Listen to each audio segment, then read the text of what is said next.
everyone. Cebu Pacific welcomes you to Ninoy Aquino International Airport.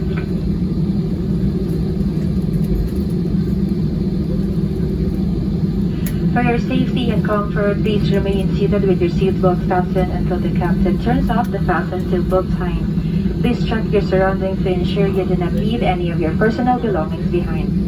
Be cautious when opening the overhead bins as heavy items may have moved during the flight.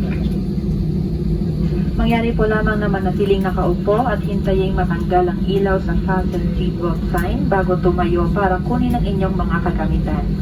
Nais din namin ipaalam sa inyo na ang paggamit ng palikuran sa mga sandaling ito ay mahigpit na ipinagbabawal.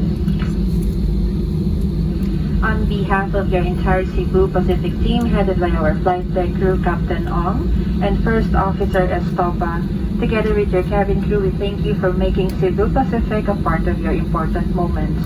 It was truly a pleasure having you all on board, and we do hope to fly you to more fun in the future. Once again, thank you everyone for flying Cebu Pacific.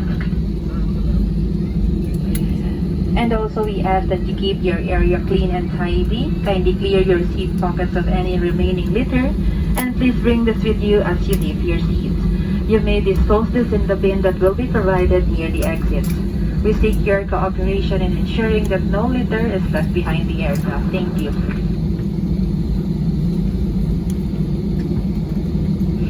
Muli po namin pinaalalahanan ng lahat ng panahuin na huwag mag-iwan ng mga bagay na nais ninyong itapon sa loob ng eroplano.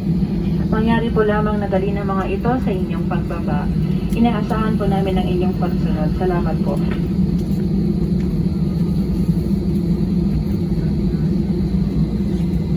Everyone, please remain seated. This is just temporary stop. We're still waiting for our assignment here at Ninoy International Airport.